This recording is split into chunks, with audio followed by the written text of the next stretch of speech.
ভ্রান্ত পর্যবেক্ষণ দোষ বলতে কি বোঝায় এবং এটা উদাহরণ সহযোগে ব্যাখ্যা করো।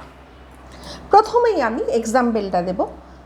ভ্রান্ত পর্যবেক্ষণ দোষ কী? কতকগুলো বিশেষ ঘটনা বা দৃষ্টান্ত পর্যবেক্ষণ করে আরোহ অনুমানে একটা সামান্য সংশ্লেষক বচন প্রতিষ্ঠা করার চেষ্টা করা হয়। দৃষ্টান্ত পর্যবেক্ষণের ক্ষেত্রেও কার্যকারণ সম্পর্ক নির্ণয়ের চেষ্টায় যে সব পদ্ধতি প্রয়োগ করা হয় সেই সব পদ্ধতির প্রয়োগ অনেক সময় সঠিক হয় না, ফলে অনুমানটা দোষদুষ্ট হয়ে পড়ে। সাধারণত বলা যায় যে দৈনন্দিন জীবনে আমরা অনেক সময় অসাবধানবশত ভ্রান্ত সামান্যীকরণ করে থাকি এবং এর ফলে ভ্রান্ত পর্যবেক্ষণ দোষের আবির্ভাব হয়। আমি যদি সাধারণ ভাষায় বলি, আমরা যেটা অনেক সময় দেখি সেটাকে আমরা যদি ভালোভাবে যদি সঠিকভাবে যদি পর্যবেক্ষণ করে না দেখি তাহলে কিন্তু সেখানে দোষ তৈরি হয়। সেটাই হচ্ছে ভ্রান্ত পর্যবেক্ষণ দোষ।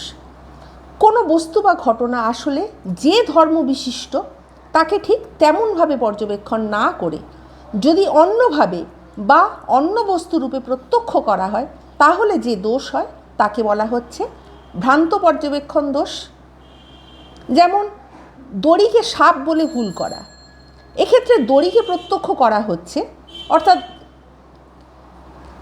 রজ্জুতে যে সর্পভ্রম হয়, কিন্তু তাকে অন্য বস্তু হিসাবে অর্থাৎ সাপ রূপে প্রত্যক্ষ করা হচ্ছে। কাজেই এটি একটা ভ্রান্ত পর্যবেক্ষণের উদাহরণ।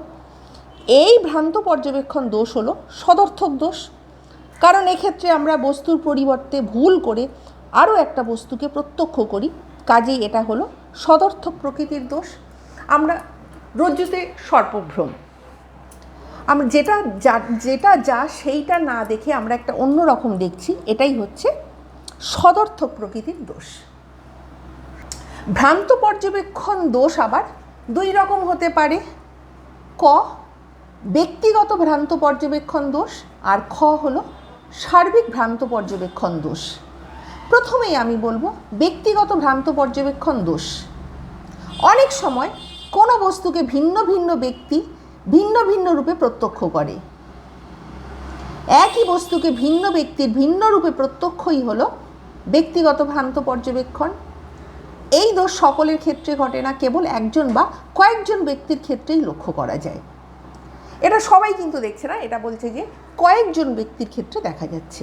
যেমন দৈনন্দিন জীবনে ব্যক্তি বিশেষে এই ধরনের ব্যক্তিগত ভ্রান্ত পর্যবেক্ষণ প্রায়শই হয়ে থাকে, যেটা ঠিকভাবে দেখছে না।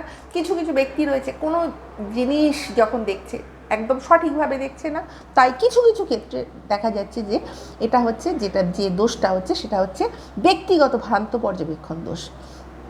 একটা এক্সাম্পল, যেমন রজ্জুতে সর্পভ্রম, শুক্তিতে রজত ভ্রম, এই যে প্রত্যক্ষ করা হচ্ছে, আবার কাঁচকে হীরা বলে প্রত্যক্ষ করা, অন্ধকারে দূরের কোনো গাছকে মানুষ বলে প্রত্যক্ষ করা, এগুলো হলো ব্যক্তিগত ভ্রান্ত পর্যবেক্ষণ দোষ। কেননা এগুলো যখন হয় ব্যক্তি বিশেষে হয় এবং সঠিকভাবে না পর্যবেক্ষণ করে চিন্তা ভাবনা না করে আমরা যখন দেখি, তখন সেইটা যে দোষটা হচ্ছে সেটা হচ্ছে ব্যক্তিগত ভ্রান্ত পর্যবেক্ষণ দোষ। এইবারে খ, যেটাকে বলা হচ্ছে সার্বিক ভ্রান্ত পর্যবেক্ষণ দোষ।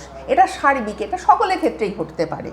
প্রথমে আমি যেটা বললাম এটা ব্যক্তি বিশেষে ঠিকভাবে না দেখলে হয়, কিন্তু এই যে সার্বিক ভ্রান্ত পর্যবেক্ষণ দোষ এটা কিন্তু সকলের ক্ষেত্রে হয়, এটা মানে সহজে বোঝা যায় না। তাই এখানে বলা হচ্ছে যে ভ্রম বা দোষ কোনো ব্যক্তি বিশেষের ক্ষেত্রে না ঘটে সকল ব্যক্তির ক্ষেত্রে স্বাভাবিকভাবে ঘটতে পারে, তাকে বলা হয় সার্বিক ভ্রান্ত পর্যবেক্ষণ দোষ। সর্বজনীন ভ্রান্ত পর্যবেক্ষণের সকলের ক্ষেত্রেই একই রূপ ভ্রান্তি ঘটে থাকে, এটা সকলের ক্ষেত্রেই ঘটে থাকে। একটা কতগুলো আমি এক্সাম্পল দিলে সেটা বোঝা যাবে।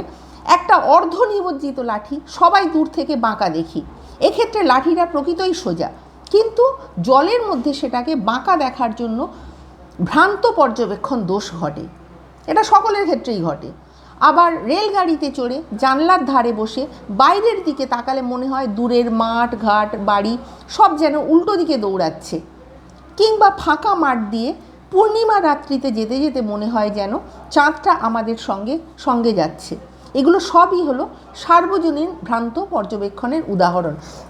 তাই বোঝা যায় যে সার্বজনীন যে ভ্রান্ত পর্যবেক্ষণ এটা কিন্তু সকলের ক্ষেত্রেই ঘটে থাকে, এটা কিন্তু সহজে বোঝার উপায় থাকে না। আর যেটা ব্যক্তিগত ভ্রান্তি পর্যবেক্ষণের ক্ষেত্রে এটা আমরা যখন সঠিকভাবে আমরা যখন অবজার্ভ না করি তখন হয়ে থাকে। আর সার্বিক ভ্রান্ত যে পর্যবেক্ষণ সেটা কিন্তু এটা সকলের ক্ষেত্রেই হয়ে থাকে। আমার ভিডিও তোমাদের ভালো লাগলে লাইক, কমেন্ট, শেয়ার এবং সাবস্ক্রাইব করতে ভুলো না। নেক্সট টাইম আমি আরও একটা নতুন ভিডিও নিয়ে তোমাদের সামনে উপস্থিত হব।